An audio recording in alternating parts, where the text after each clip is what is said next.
మూవీలో second half గురించి మాట్లాడుకుందామా? ఇదేంటి వెరైటీగా ఫస్ట్ హాఫ్ గురించి కాకుండా సెకండ్ హాఫ్ గురించి అని అనుకుంటున్నారా? కాంట్రారీ టు చాలా మంది చెప్తున్నట్టుగా నాకు ఫస్ట్ హాఫ్ కన్నా కూడా సెకండ్ హాఫ్ ఎక్కువ నచ్చింది ఈ మూవీలో. అండ్ రీసెంట్ టైమ్స్ లో కూడా ఎక్కడా కూడా మనకి సెకండ్ హాఫ్ బాగున్న సినిమాలు చాలా అరుదుగా ఉంటాయి.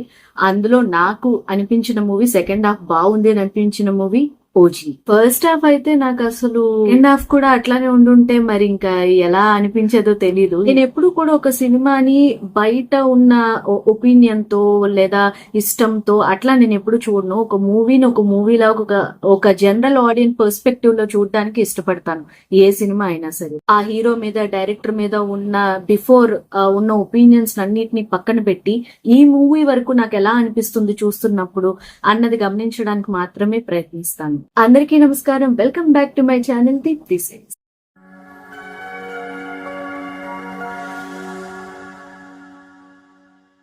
Finally the most awaited, the most anticipated, peak hype ఉన్న మూవీ ఓజీ నేను చూసాను. సో ఫస్ట్ హాఫ్ కన్నా అంటే చాలా మంది ఈ మూవీలో ఫస్ట్ హాఫ్ బాగుంది, సెకండ్ హాఫ్ అంతగా లేదు అనేసి అంటున్నారు. బట్ నాకు సెకండ్ హాఫ్ నచ్చింది. ఫస్ట్ హాఫ్ ఎందుకు అంతగా అనిపించలేదు అనే దానికి రీజన్ చెప్తాను. ఫస్ట్లీ, ఏ మూవీకైనా కూడా సీన్ కోసం ఎలివేషన్ ఉండాలి తప్ప ఎలివేషన్ కోసం సీన్ ఉన్నట్టుగా అనిపించకూడదు. ఈ ఓజీ మూవీ ఫస్ట్ హాఫ్ అంతా కూడా ప్రెమిస్ బాగున్నప్పటికీ ఫస్ట్ హాఫ్ అంతా కూడా మనకి ఎట్లా అంటే హీరో ఇంట్రడక్షన్ ని చేస్తున్నట్టుగానే అనిపిస్తుంది. అంటే ఆయన ఎవరో మీకు తెలుసా, ఆయన రాబోతున్నారు, ఆయన వస్తే ఎలా ఉంటుందో తెలుసా, ప్రకాష్ రాజ్ గారితో మొదలెట్టి శ్రీయారెడ్డి గారు, తర్వాత సుధాకర్ గారు, ఆల్మోస్ట్ ప్రతి క్యారెక్టర్ కూడా హీరోని ఇంట్రడ్యూస్ చేస్తున్నట్టు, హీరోని ఎలివేట్ చేస్తున్నట్టుగానే కనిపిస్తూ ఉంటుంది. స్టోరీ పరంగా ప్రోగ్రెస్ పెద్దేమీ కనిపించదు కానీ మనకి, బట్ ఒక ఎలివేషన్ సీన్, దాని వెంటనే ఒక ఫైట్, అది ఒక ఫ్యాన్ పర్స్పెక్టివ్ నుంచి చూస్తే బాగుంది, అరే భలే ఎలివేట్ చేస్తున్నారు మా హీరోని, రాబోతున్నాడు అట్లా అనిపిస్తుంది.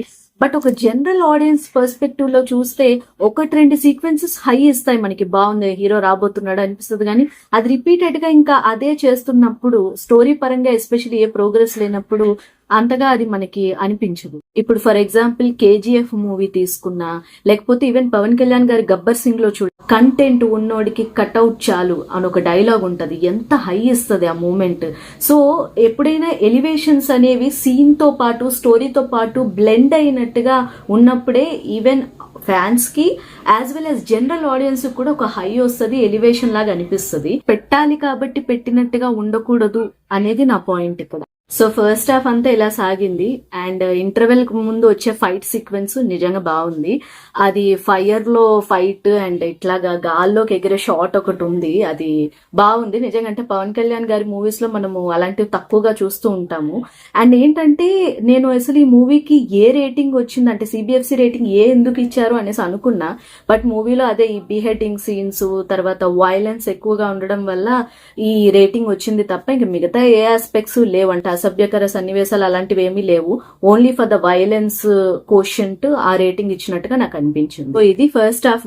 ఓకే, అది ఫ్యాన్స్ వరకు అయితే బాగుంటది, బట్ జనరల్ ఆడియన్స్ కి ఇదైతే యావరేజ్ గా అనిపిస్తుంది. ఇక సెకండ్ హాఫ్ గురించి మాట్లాడితే, second half is the one which I loved personally. అందులోనే స్టోరీ ఒక ప్రోగ్రెషన్ ఉంది, తర్వాత బ్యాక్ స్టోరీ, తర్వాత స్క్రీన్ ప్లే కొంచెం రేసీగా సాగింది. కొన్ని సీన్స్, కొన్ని క్యారెక్టర్స్, ఇప్పుడు అర్జున్ దాస్ గారి క్యారెక్టరైజేషన్ కి ఉన్న రీజనింగ్, ఇలాంటివన్నీ కూడా సెకండ్ హాఫ్ లో ఎస్టాబ్లిష్ చేశారు. దానివల్ల మూవీ అనేది కొంచెం ఎంగేజింగ్ గా అనిపించింది. జపాన్ నుంచి ఒక పెద్ద ఆయన వచ్చి మాట్లాడతారు హీరోకి, అది కూడా ఒక ఎలివేషనే, బట్ అది స్టోరీలో బాగా బ్లెండ్ అయింది. అండ్ నాకైతే చాలా నచ్చింది ఆ sequence. Pre climax portion and climax portion అయితే మస్త్ అనిపించే, మజా వచ్చాయి నిజంగా. సో సెకండ్ హాఫ్ క్యారెక్టర్స్ పరంగా, స్టోరీ పరంగా, స్క్రీన్ ప్లే పరంగా మీనింగ్ ఫుల్ గా సాగింది. సో నాకైతే సెకండ్ హాఫ్ నచ్చింది. సో మూవీ ఎలా ఉంది అని మీరు నన్ను అడిగితే ఒక విషయం నేను చెప్పగలను, ఏంటంటే కొన్ని మూవీస్ మనము లాజిక్స్, తర్వాత రియాలిటీకి దగ్గరగా ఉందా, ఎగ్జాగరేషన్ గా ఉందా అనేది పక్కన పెట్టేసి only to celebrate, to enjoy and have fun అన్న మూవీస్ ఉంటాయి కదా, సో ఓజీ అలాంటి movie. Especially theatrical experience is way more important for films like this. అంటే ఆడియన్స్ తో పాటు చీర్ అప్ చేయడము అంతా కూడా ఆ ఖేయాస్ లో చూస్తే కనుక movie, I think it's wonderful experience, celebrating the hero just like that. So in that way I think it's one of the best experiences one should have in a theater, especially for Telugu movie audience. So na rating enta అని అడిగితే I would say 3.25. 3 అనుకున్నాను first, but 0.25 especially for the pre climax version. అది అస్సలు ఎంత high ఇచ్చిందంటే నాకు ఆ సమురై sequence, నేను మిగతావన్నీ కూడా ఎంతో కొంత గెస్ చేస్తున్నా, ఇది ఇలా వస్తుంది, ఇప్పుడు ఇలా అవుతుంది, ఇక్కడ హీరో వస్తాడని. బట్ ఆ సీక్వెన్స్ మాత్రం నేను చెప్పనది మీరు థియేటర్లో చూడండి, అసలు అదిరిపోయింది. Awesome. I was literally clapping, claps కొట్టేస్తున్నాను నేను. That was awesome. So for that I would say the rating would be 3.25 out of 5. So that's it. That's my review about They Call Him OG. I loved watching it, especially for the second half అయితే నేను చాలా enjoy చేశాను. So that's my review about it.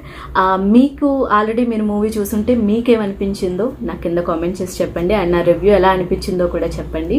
Video కనుక నచ్చితే తప్పకుండా like చేయండి. మరిన్ని ఇలాంటి మూవీ రిలేటెడ్ వీడియోస్ కోసం నా ఛానల్ని సబ్స్క్రైబ్ చేసుకోండి. I will see you all in my next video. Bye.